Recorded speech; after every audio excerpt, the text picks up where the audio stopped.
Hello guys, ഇന്നൊരു ഞായറാഴ്ച ആയതുകൊണ്ട് തന്നെ രാവിലെ എണീച്ച് ശരണം വിളിച്ചതിന് ശേഷം അമ്പലത്തിലോട്ട് പോവാണ്. നമ്മൾ പോയത് തിരുനെല്ലി അമ്പലത്തിലോട്ടാണ്.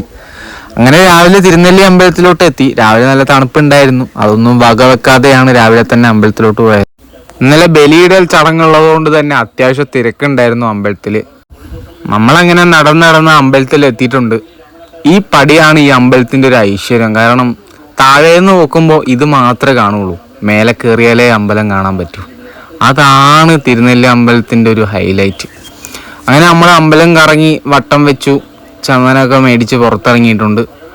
ഇനി ഇവിടുത്തെ കുറച്ച് കാഴ്ചകൾ കാണിച്ചു തരാം. തിരുനെല്ലി അമ്പലത്തിൽ പല പല വ്യത്യസ്ത കാഴ്ചകളുണ്ട്. ബട്ട് ഇതിനൊക്കെ പല പല ഐതിഹ്യങ്ങളും ഒളിച്ചിരിപ്പുണ്ട്. ഇതൊന്നും അറിയാത്തവരാണെങ്കിൽ നിങ്ങൾ ഇതൊക്കെ കേട്ടു നോക്കണം. ഇവിടത്തെ പല കാഴ്ചകളും കാണുമ്പോൾ അത്ഭുതം തോന്നിയേക്കാം, ഇതൊക്കെ സത്യങ്ങൾ മാത്രമാണ്.